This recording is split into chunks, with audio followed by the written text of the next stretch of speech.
What is up, Razorback Nation? Good snowy afternoon as we are back with you guys for this afternoon's Razor recap. We are brought to you by our friends over at Razor Pigs. Looking good, never felt so fun. Razor Pigs is the Arkansas-born brand, bringing some serious style to the golf course, tailgate, and everywhere in between. From high-quality polos to head-turn hats, they've got what you need to rep the natural state with pride. Founded right here at home and now run by a Razorback-loving family, Razor Pigs is where comfort meets cool. So go hog wild and shop Razor Pigs today at razorpigs.us, and our friends over at Scarlet Letter, Arkansas's very own handcrafted spiked seltzer. You can check them out today. And if you are in Northwest Arkansas, check out the Core Brewery Tap Room, where you can get Scarlet Letter in all of its various flavors. A nice, chilly, snowy Sunday afternoon. How's everything going, Zane? It's going pretty good. Got played in a little bit this morning with the little one. Did some sledding, so that was fun. But trying to stay warm. Thankfully, haven't lost power or anything. So, hey, can't complain too much. Exactly. I was about to say, I haven't seen anything too bad about any power issues around at least Northwest Arkansas anyway. I know, as you can tell, no Hawgs today. They just lost power down in Mississippi. So he is working on making sure staying warm until they get the power back on down there. But, yeah, I mean, I think if I look at it, maybe right in the middle on what they kind of projected for snow. I mean, I've seen any amounts anywhere from 6 inches to 8.5 around, depending on where you are, Northwest Arkansas. So, kind of right in the middle of what they were projecting. 7.5 or 8 over here. But I know I was watching last night. He said that I guess there was a 4 or 5 hour period where we got some sleet, and that kind of threw off the projections because that would normally be a little bit more inflated height wise. But hey, you know what? We didn't get much ice. Can't complain about that. So obviously, with it all though, with not above freezing temperatures, everyone be safe if you do have to drive. So but I was going to say, I know some schools have already been canceled for tomorrow. So it'll be determined, like you said. Who knows what that means for a lot of workplaces? We'll just have to see what happens with that. So yeah.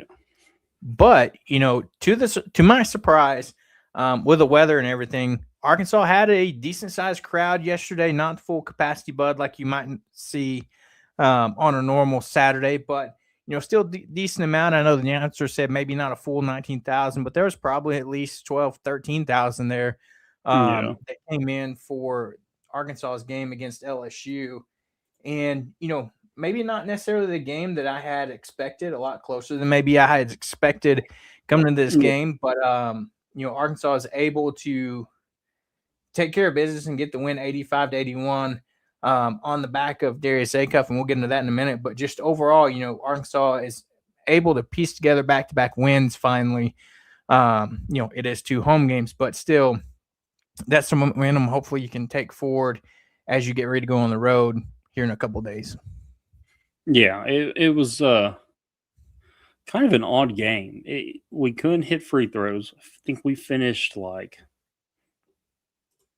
30-something%. Yeah, 39% from the free throw line, which was shocking. 7 of 18, Yeah, we've been pretty good from the free throw line this season. Well, maybe not pretty good, but we've been, at least respectable. So that was very much just kind of a big question mark for me watching the game. But yeah, LSU, they came out ready to play. They came out, even though offense wasn't really there in the first half for either team that well, really not that high power. Maybe some, maybe I don't know if the weather was slowing everyone down or what, but it was, they came out and obviously their clear game plan was, hey, we're not going to turn the ball over and they're going to attack the paint. And it was pretty successful for them.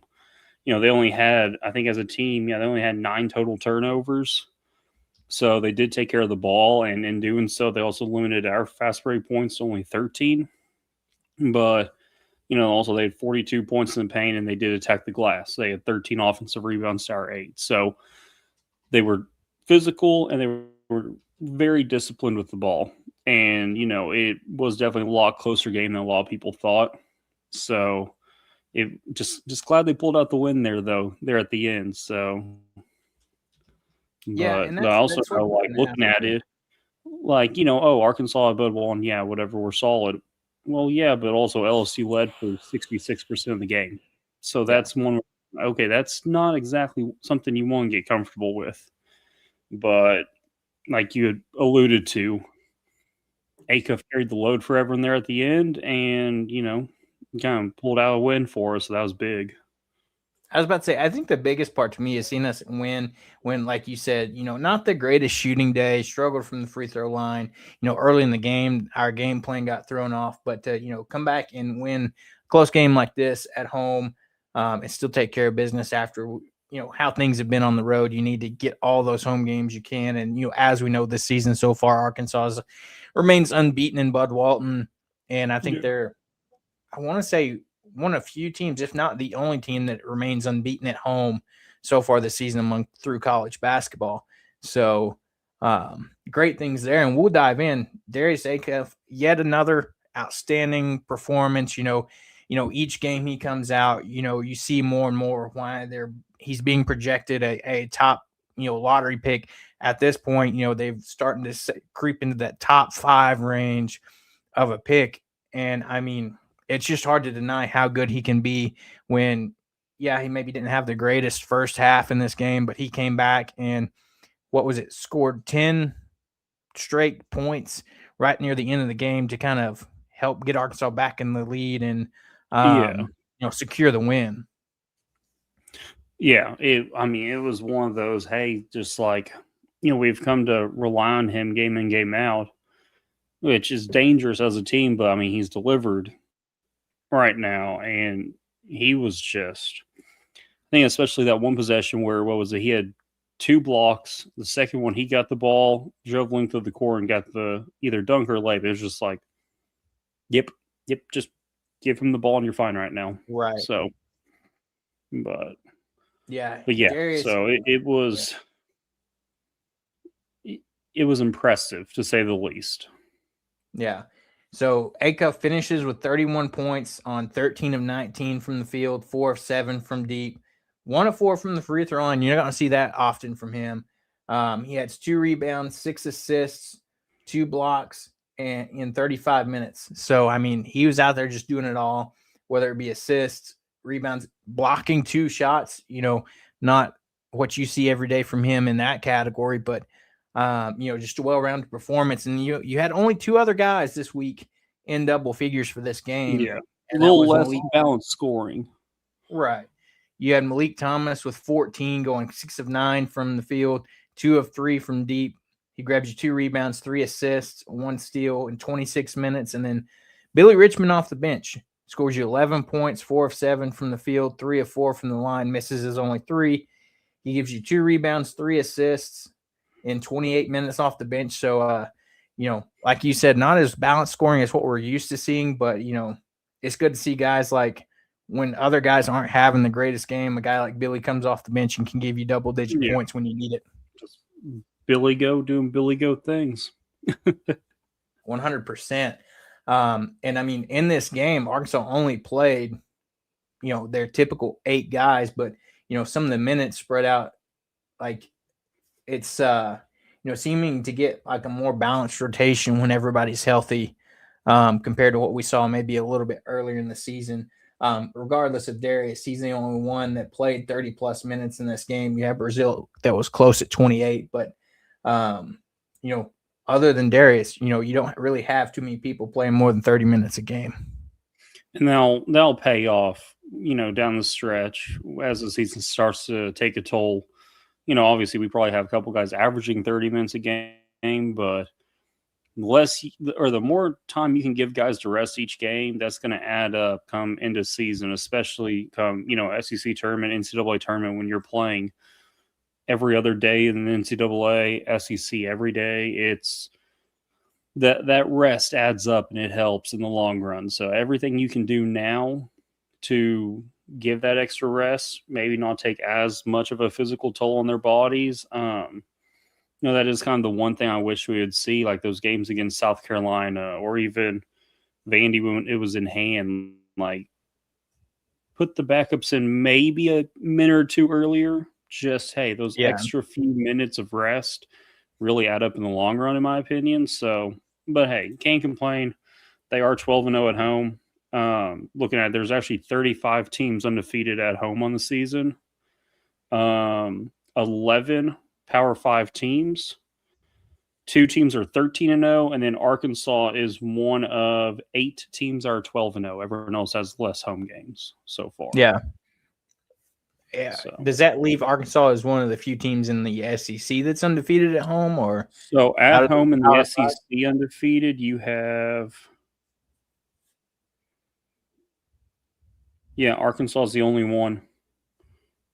The only SEC team that's undefeated at home on the season. Yeah. And that's why, like we talked about it last week, it's why they always talk about Bud Walton, such a tough place to play. You got to easily have 10 to 12 extra points from somewhere to even, have yourself in the game. And LSU found out a way to have that extra points where they made this a game right up until those last few minutes. And so, just goes to show you, and you look at the historical records of it too, it's like you don't see Arkansas lose in Bud Walton very often. No, it's consistently a very tough place to play. So, that's something as Hog fans you can kind of hang your hat on. Bud Walton's pretty tough to play. Ball Stadium's pretty tough to play. So, you got some tough environments to play in, which is definitely good. Yeah. Look at some of the other guys from the game last night. Brazil, another one of those games where maybe he just doesn't come out and wow, you score 7 points, 3 of 6 from the field, 1 of 2 from deep, hitting a clutch 3 late in this game to kind of seal the deal. That was big.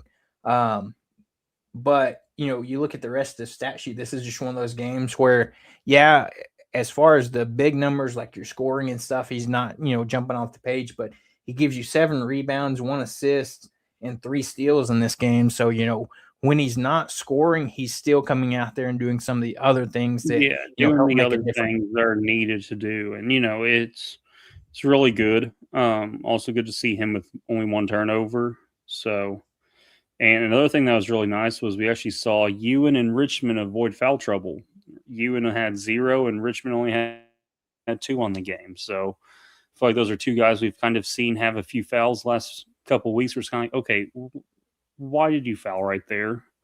And just a little bit more discipline there. So that was another thing that was good to see was a little bit more discipline, at least on the defensive side, and not getting those fouls when you can rely on your defense and your length and athleticism. So another positive to take away from the game. Yeah, the surprise for me in this game too came where seeing how quickly DJ got into foul trouble. That was uncharacteristic of him. Very uncharacteristic for him. I think it was just signaled how almost ticky-tack the referees were calling this game with, some of the fouls, it was like you're shaking your head like, DJ, did we really need to do that right there? But some of the other ones, you're just like, really? You're going to call that? Yeah, you say that, but their fouls were more kind of that on-ball guard fouls, but in terms of down low, they didn't really call much. The foul count on the game was 20-19. So you're talking 10 fouls each half. I feel like that's kind of a normal amount that you see. You don't really – now if you start seeing, 35 fouls or something on a team, that's a little bit dicey. But 20-19, I feel, is a very normal amount of fouls. So where they were very ticky-tacky on the guards, they definitely let them play in the post. And we saw that a few times with Ewan.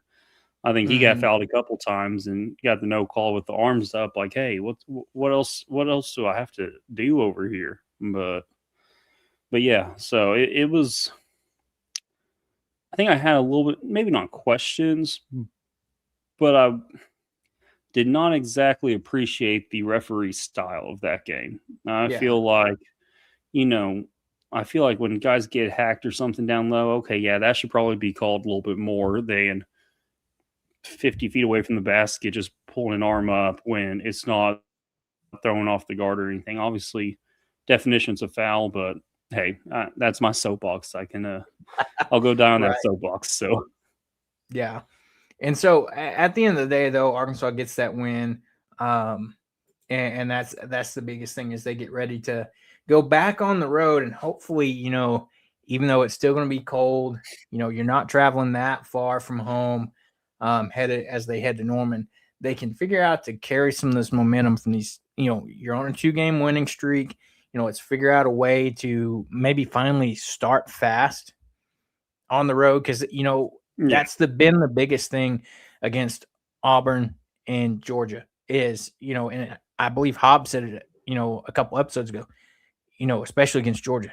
That game was over in the first 5 minutes of the game when they were up 11-0. So you've got to figure out a way to be able to start faster and not let them get up 10, 12 points early on you. Because we know we can come Yeah. back, but having to dig yourself out of such a hole and then find the extra little bit at the end of the game to kind of push you through. It's like Cal says, just get me there and I'll drag you across the finish line. But that can only go so far whenever, you're playing a tough team like Georgia, like we talked about, was, right up there with you in fast break points and scoring. So, Yeah. I mean, the one thing that does worry me about that game is, yes, Oklahoma's 1-6 in conference. They're on a 6-game losing streak, so they're definitely backs up against the wall. But they just got done the 2-game road trip where they lost at South Carolina by 9. And then I don't know if you saw that Missouri-Oklahoma game. They lost by 1 in overtime, and Mizzou hit a buzzer beater to send it to overtime and a buzzer beater to win it in overtime. So it's kind of that heartbreak fashion, and to me at least, it just shouts the Auburn game on repeat. So that's one where you got to really be on your A game and learn from past mistakes because, Oklahoma's not a bad team. It's just, you look, they lost pretty badly, like their last 4 games. They just lost at Missouri by 1 in overtime, at South Carolina. The 2 games before that, hosted Alabama, lost by 2, and hosted Florida. That game they lost by 17. But still, they've had some tough games, and they're going to definitely be hungry for a win. So that's one where, coaches just got to talk to the guys, hey, you're going to get their best shot, as we should expect moving forward from here on out. But to me as a fan, identifying, just trends and stats, it really just shouts that Auburn game happening again. Yeah. So that's one I'm kind of worried about, if I'm being honest. And that's the thing too, is it's like you never like going against teams that kind of have their backs against the wall. Especially losing in heartbreak fashion the way they did Saturday. Right. And especially being in the games with some of these teams, like you mentioned, close game with Missouri, close game against Alabama, not really close against Florida, losing by nearly 20 in that one. But yeah, it's going to be a game where I think you're going to have to be really locked in and focus on, hey, we've got to find a way to come out, start fast, score some points, and kind of set the tone early. Because in our 2 losses on the road previously, what's been the problem? That. So. Yeah. And, you look at them, they got Nigel Pack's going to be their go-to guy.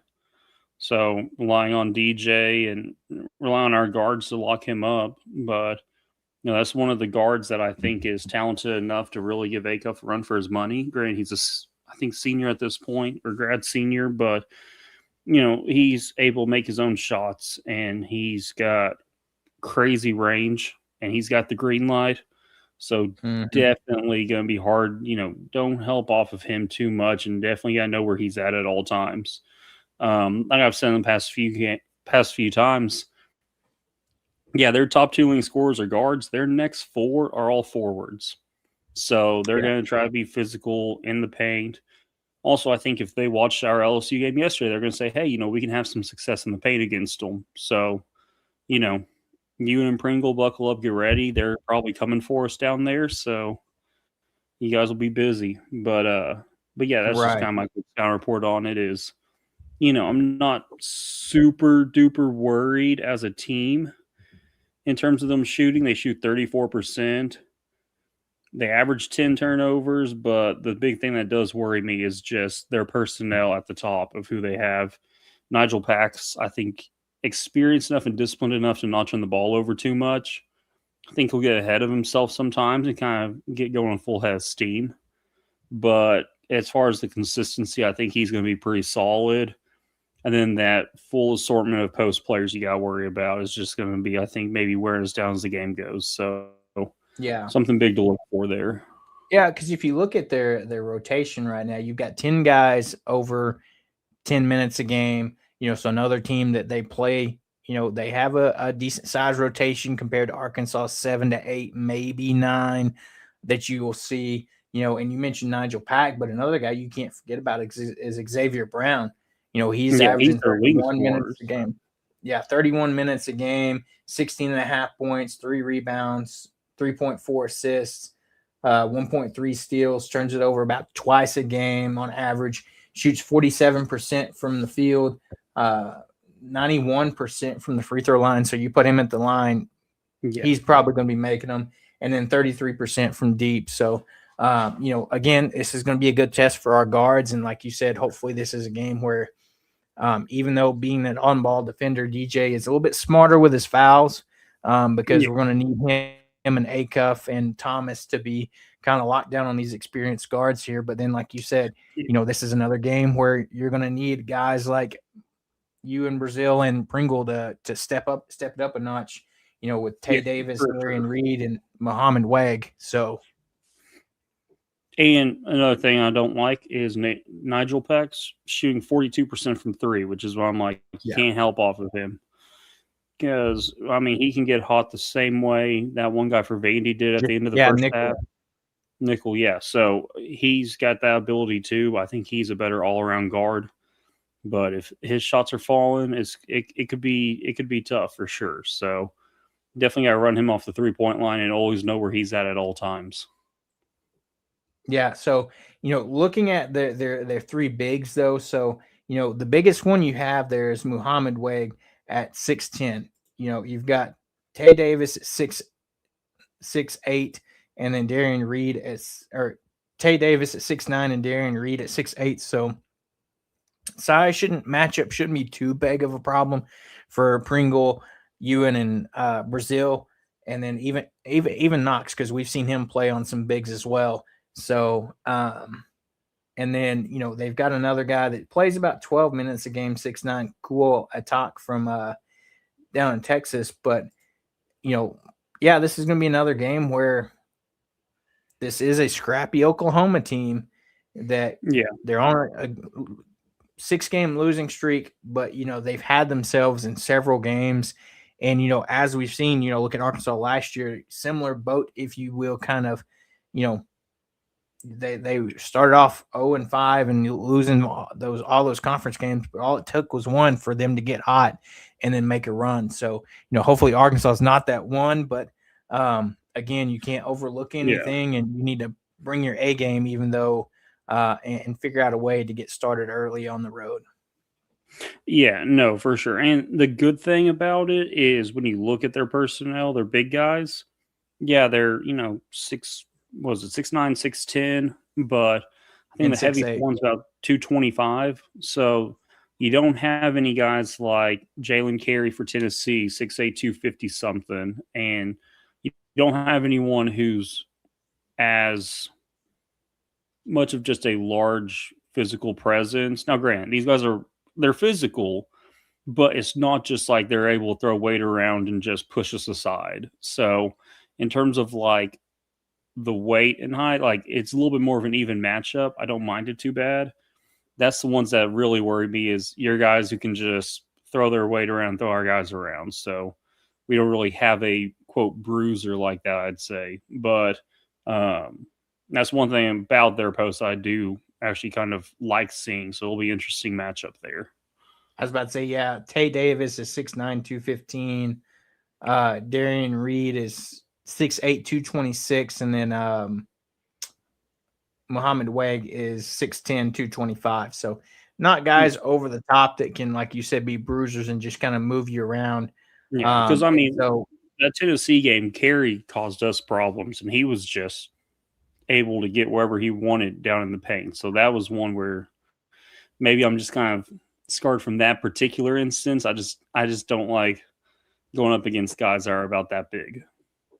Right, because if you just stacking up guys comparison to size, Brazil 6'10", 230, so he's 5 pounds heavier than their biggest guy. Malik Ewan 6'10", 240, and then Pringle 6'10", 230. So you've got a slight size advantage there if they'll play to that. Uh, so, that's going to be the test is, we know what we can get out of all these guys. It's like, which one, what combination will it be? Will it be a game where you have, is it a U in Brazil game, a U in Pringle game? All three of them play well. Who knows what you're going to get because that's how it's been so far. If all three play well, it'll be a double-digit win. I'm happy with that. So yeah. But yeah, so that game is going to be 6 o'clock on Tuesday on ESPN. So the 6 o'clock slot, no super late game this week, at least on Saturday. And then Arkansas same time as Nebraska, Michigan. Man, that's kind of hoping that'd be a different day because that would be a fun matchup to watch. But well. And then so get the job done there. But then Arkansas is lucky that they've got a few home games here. Is they turn around, come back home, and if I got to say it, big miss by game day not coming to Bud Walton next Saturday. But hey, it's not my job to tell them where to go. But Arkansas will come back home and play Kentucky at 5:30 on Saturday. So, some big matchups upcoming, and before you know it, here in just a few days, you're going to be turning around and headed to LSU to play that same LSU team you just beat at their place. So, yeah, so definitely some fun games coming up. But I think next week is our midweek bye break. So, yeah. So next, so I say that 2 days from now we play Oklahoma, but the following week is when we're off and get a full 7 days to get ready for at Mississippi State. So it'll be a good little time to rest, recuperate. So, but yeah, definitely some fun games coming up. And before you know it, we're looking at almost being halfway through this SEC schedule. So, yeah, I mean, I think what is it? Mississippi State, LSU between that's kind of the halfway point. So, yeah. it'll be fun. For sure. I was about saying, if we just look ahead at your little stretch after that, so you play LSU on the road, Auburn's got to come to Bud. That'll be a get-back game that I'm sure all those guys are going to be ready, locked in for after, for all intents and purposes, getting embarrassed on the road like they did. They're going to want to get that back. You have a tough test where you got to go on the road, play Alabama. You got Missouri coming to town, Texas A&M in town. One that I know a lot of people are going to be circling is at Florida. At Florida, that's going to be a big one. Arkansas Boogie versus his old team. A lot of storylines there. Defending national champs, and then you round out the season with Texas at home, and then on the road at Missouri. So, okay, and yeah, I actually misspoke. So actually, the bye, our midweek bye, is actually going to be our halfway point. So.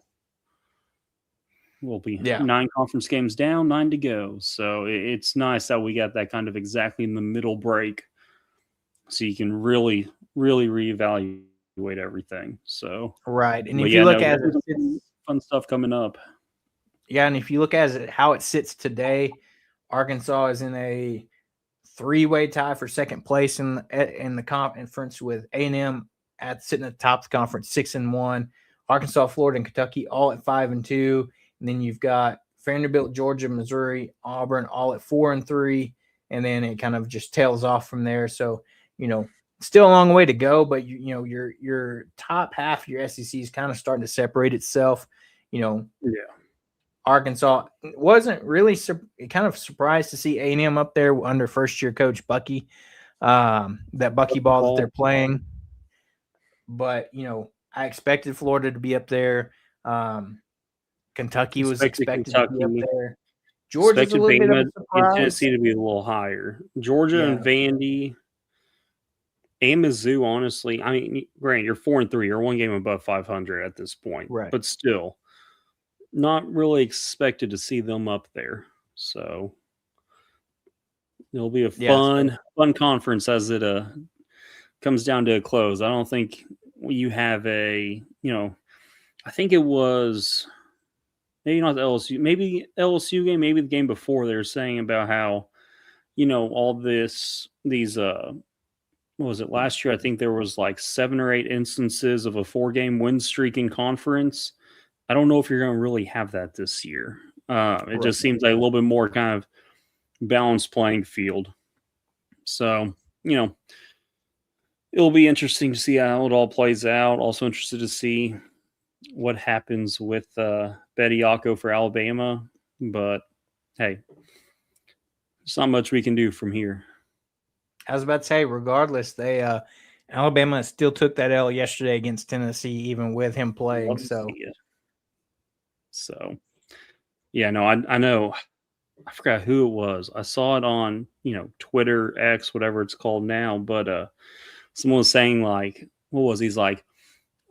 Only twice in my life have I ever said, "Wow, I can't believe that they're actually letting this guy play." And both times it was a Nate Oates coached Alabama team. Oh, so definitely yeah, developing a reputation there. So not a good one either. But hey, not at all. Oh well.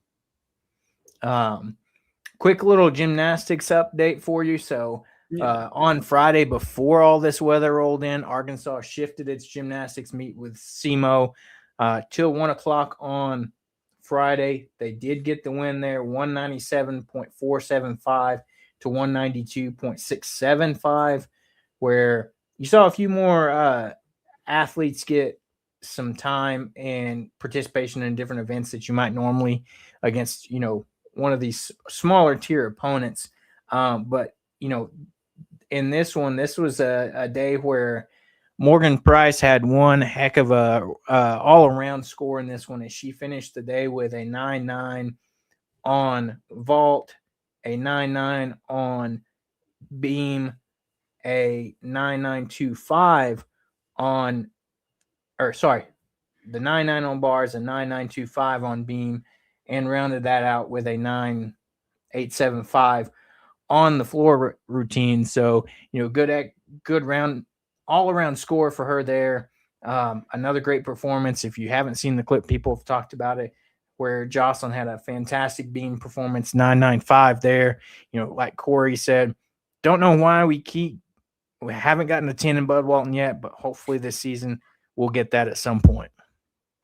Hopefully so. Was good to see, some more people get a shot, or I guess a shot or an attempt. But yeah, definitely good. Definitely got some momentum there on the team. So they're looking well, and hopefully we can get a 10.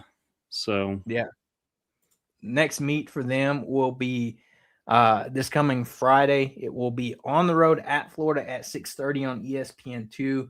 So some, as they like to call it, Friday night gymnastics, Friday night Heights, I think. Yes, Friday Night Heights. I was trying to think of the word that went with it, but Arkansas will be on there on ESPN2, and then they'll come back home the following Friday on February 6th to take on Georgia at 5:45. So things are rolling. Before you know it, we'll have spring practice here, getting ready to talk about Arkansas football. As we mentioned, the portal's closed. No big last minute additions, as we mentioned. There is no kind of deadline, if you will, on when guys can commit. So no surprises yet for Arkansas, or even really across college football with how things have been lately. So things have quietened down. So it's going to be now sit down and wait. And we don't have Hawgs on here, but we're inching closer and closer to baseball season getting underway down in Arlington in just about a couple weeks. Yeah. Has anyone checked on our Hawaiian boys? Are they okay? Right. All this cold. Yeah. I was about to say that they've showed some snowy pictures of Baum. I think they're probably just glad that, we have our indoor practice facility. So yeah, for sure. Definitely comes in handy there. I'm not sure it is. I'm not sure how common the indoor practice facility is in college baseball. I feel like I see a lot of teams just with facilities. I mean, I think we take it for granted up here how good our facilities are for our major sports. So, it's one of those that can play an advantage for sure, having that indoor practice facility.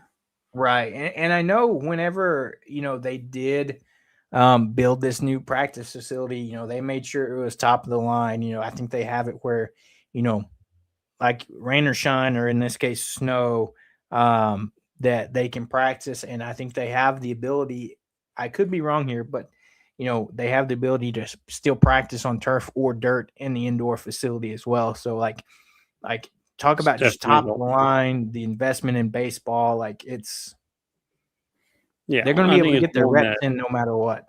yeah, it's one of those that the fans may take it for granted, but hey, the players definitely aren't. So, but yeah, Yeah. no, definitely going to be fun as that season opens up here soon. I think we're 3 weeks pretty much out. Yeah. His first game will be February 13th in Arlington. So, yeah, just a little over, like, you're about 3 weeks out, give or take. So, Okay, cool. I think but, the coming Shriners across, Classic will be wrapping up 3 weeks from now, pretty much. So, yeah. So, one quick little tidbit I did see on regarding football is, so as we know, with this new coaching staff that came in the spring, um, it looks like Arkansas will have a visit from a dominant Texas running back, Wayne Shanks Jr. Is interested in Arkansas after getting an offer from our new running backs coach, David Johnson, that came over from Florida State. One of his latest offers, to come is Arkansas. He was out of one of the premier football programs down in Texas. And so that'll be one to watch out for as we're on that recruiting trail and things of that nature. He said that in reference to Coach David Johnson, he said he's family. Anytime he comes by the school or we see each other, it's always a good time. And so he also said, so him going from Florida State to Arkansas definitely made me interested in the Razorbacks. I do hope I can get on campus in the spring. So,